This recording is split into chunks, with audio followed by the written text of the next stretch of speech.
마지막 연사를 모시겠습니다. 전 대통령 직속 청년위원회 위원장이시며 더불어민주당 인재영입 15호 신용환 교수님을 모시겠습니다. 박수!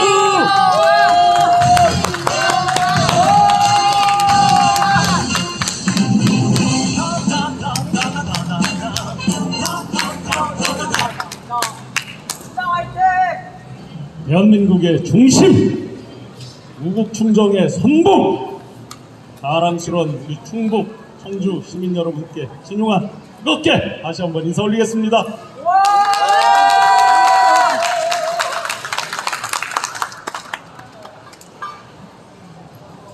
이 폭염 속에 이 수많은 수백 명의 시민분들이 함께하고 계십니다. 박재홍 대표님, 이 대학 곁에 왜 이 자리에 아스팔트 위에 앉아 계십니까?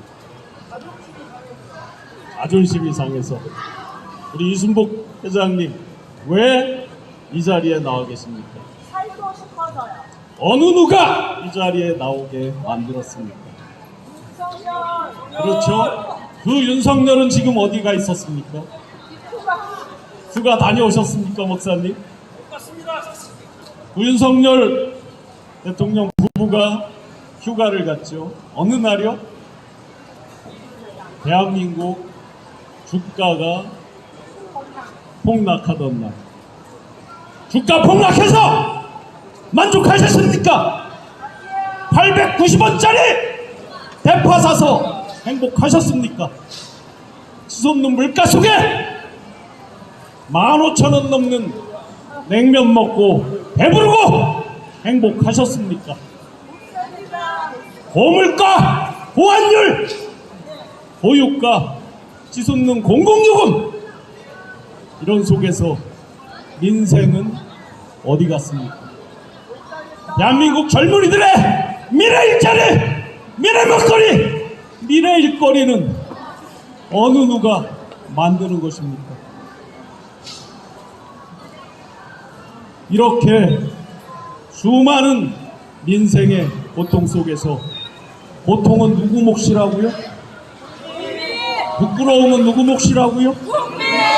왜 이렇게 우리 국민들이 고통을 받고 부끄러워해야만 하는 것입니까? 제 귀에 분명히 바이든으로 들리는데 날리면요, 제 양심을 부끄럽게 누가 만드는 것입니까? 이렇게 민생과 수많은 삶의 고통 속에서 수많은 국민들이 시달리고 이렇게 고통을 받고 힘들어도 오로지 그들은 자기들 정략적인 계산에만 매몰되어 있습니다. 여러분들 어제 오늘 뉴스 보셨을 겁니다. 김경수 저 경남지사 복권한다. 사면은 이미 했고 복권한다. 8.15가 코앞입니다.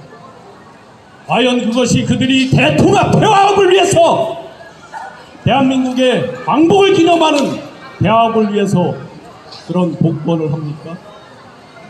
오로지 얕은 깨로, 얕은 수로 위기를 모면하고 자기 진영의 결속만 도모하고자 하는 당리당략 정략적인 것만 남아있는 거죠.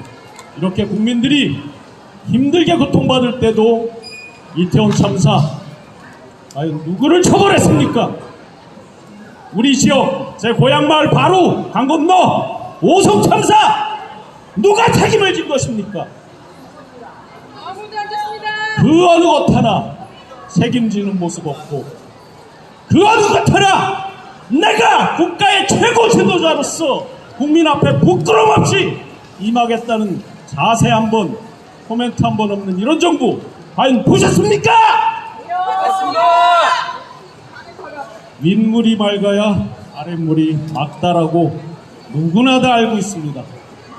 허구한 날 위에서 부정부패 끓는 소리가 온 세상을, 온 천지를 뒤엎고 누구 하나 책임지는 일 없이 어떤 사태가 나도 대충 뒤엎고 지나가고, 하급 관리자, 하급 공무원 적당히 기소하고 넘어가고 하다 보니 우리 충북 지금 어떻습니까?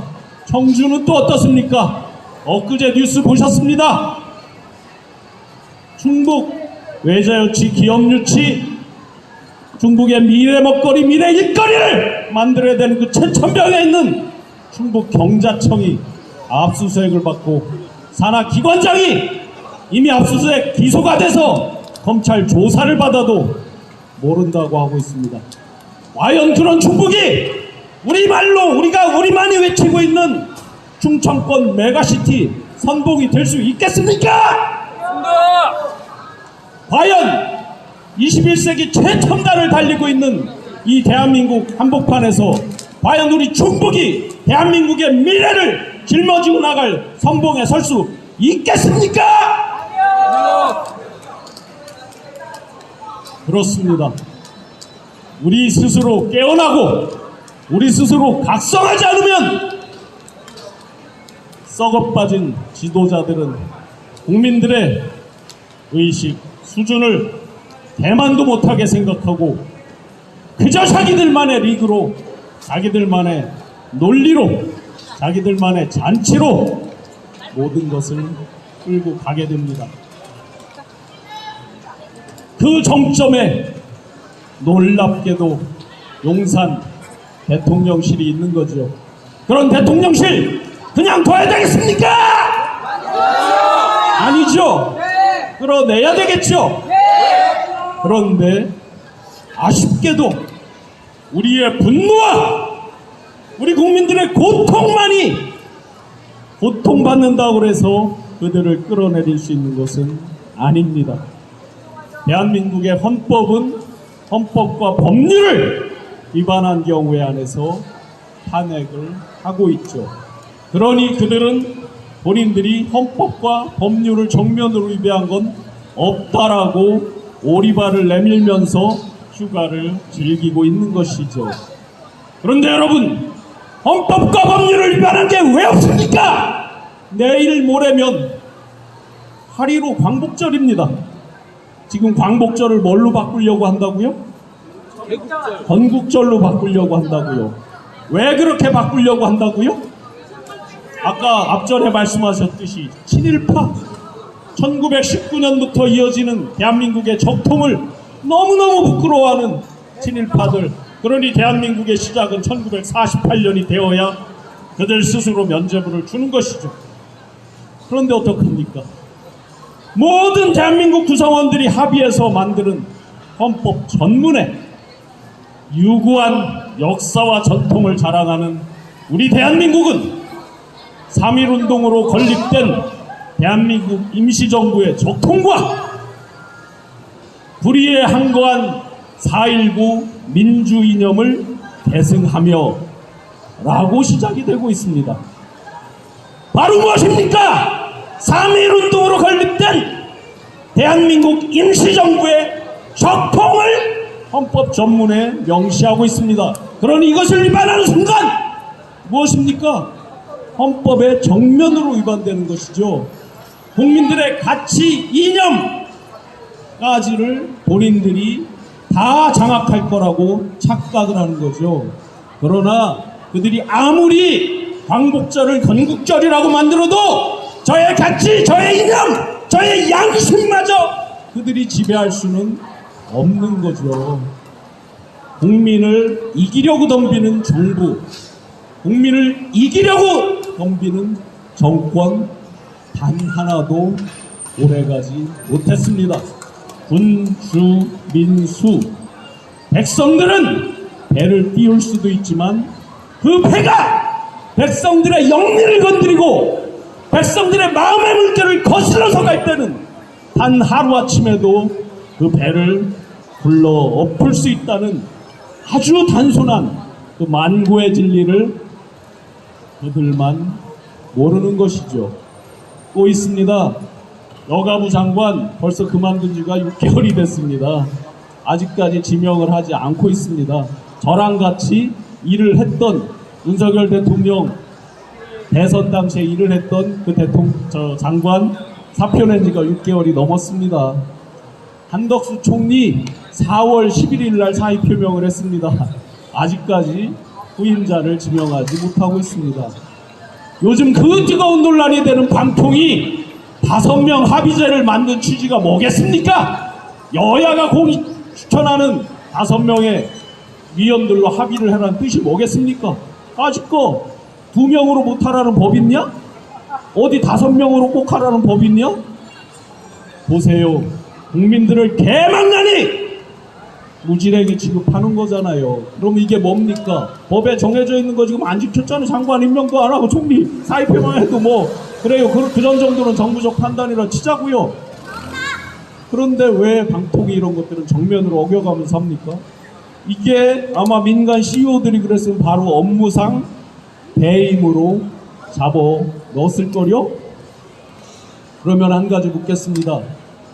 과연 박근혜 대통령을 탄핵시키면서 그렇게도 정의와 공정을 외치던 윤석열 대통령, 그 윤석열 대통령이 말한 정의와 공정, 그 정의와 공정은 우리가 알고 있는 정의와 공정과 같은 것입니까? 다른 것입니까? 다른 것입니다. 그래서 여러분들의 마음처럼 탄핵 마일리지를 스스로 누가 시켜서가 아니라 스스로 차곡차곡 쌓고 있는 것이죠. 제가 많은 사람들이 저에게 이야기합니다. 윤석열 정권 탄생에 원죄가 있다고 이야기합니다. 맞습니다. 제가 맡은 직책이 정책 총괄 지원 실장이었습니다. 하는 일이 뭐냐? 매일 각 파트에서 올라오는 보고서들을 A4 2장으로 요약을 하고 대통령 후보께 보고 드리면서 같이 정책에 대해 스터디하고 TV 토론 준비하고 스터디하고 하는 일들입니다. 얼마나 많은 시간들을 함께 했겠습니까? 박근혜 대통령 때 대통령 직속 청년위원장을 했습니다. 그래요. 영광스럽게 45세 장관급에 발탁됐습니다. 제가 했던 일은 청년 취업, 창업, 일자리. 그런데 탄핵을 당했습니다. 너무너무 부끄러웠습니다. 제가 탄핵 관련된 일은 하지 않았지만 어쨌든 제가 함께했던 정부가 탄핵을 당했습니다. 너무나 큰 트라우마로 다가왔습니다. 아내랑 3개월 동안 집 밖에 한 번도 나가지 않았습니다. 너무너무 자괴감이 들었고 어떻게 하면 이렇게까지 탄핵이라는 걸 당하게 됐을까에 대해서 반성하지 않는 모습에 대해서 너무나 자괴감에 그 당시에 당 지도부들을 보고 그나물의 그 밥들이라고 정치권에서 써서는 안 되는 금기어를 처음으로 썼습니다. 쫓겨났습니다. 그러면서 그 트라우마가 여전히 남아 있었습니다. 대통령이 됐습니다. 인수위에서 제가 그 탄핵에 이러이러한 식으로 가다가는 비슷한 경우가 오겠구나 하는 너무나 큰 마음의 두려움이 있었습니다. 3년 전에 인수위 출범하자마자 바로 인수위에 사퇴를 하고 제가 더 이상 현실 정치에 가까이 하지 않겠다 떠났습니다. 물론 저도 사람입니다. 그래도 사람이니까 윤석열 대통령 잘해주길 바랬습니다. 누구를 위해서요? 바로 대한민국과 대한민국의 국민들을 위해서. 그런데 놀랍게도 심리도 못 가서 발병 난다고 1년도 아니고 불과 6개월 정도 지났을 때부터 온 사방에서 저를 부러워하는 얘기들이 제 귀에 숨도 없이 들려오기 시작합니다. 아니 이상하잖아요. 제가 인수위에서 그 잘나간 인수위에서 가만히 있었으면 너 임마 그냥 가만히만 있으면 장차관 수석 비서관 기타 할 수도 있는데 왜? 라고 수도 없는 사람들이 손가락질하고 이상하게 또라이 아니냐고 했던 사람들이 왜 갑자기 저를 부러워합니까?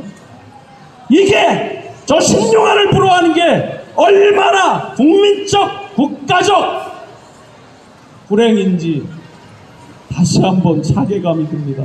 저를 부러워하면 제가 행복해야 되잖아요.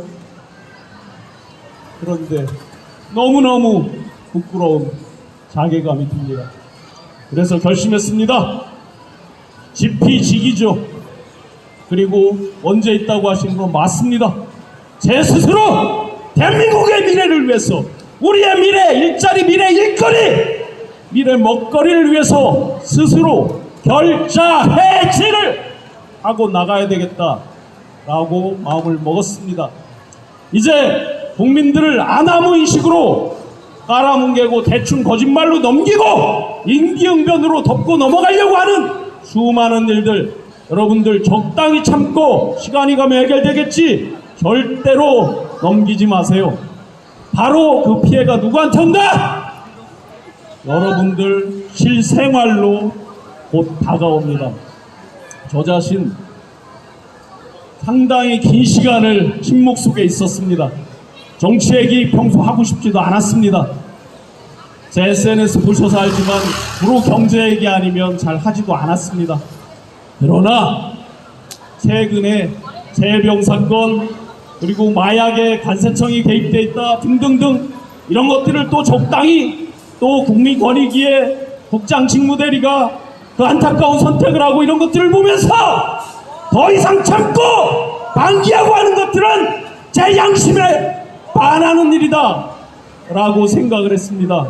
지금 이 자리에 계신 청주 시민 여러분 모두 이러한 무도한 일에 대해서 방기하고 눈 감고 지나가는 것은 내 양심에 반한다 라는 마음으로 앞으로 분연히 일어나서 불의와 잘못된 것에 함께 해주시기를 간곡히 부탁드립니다.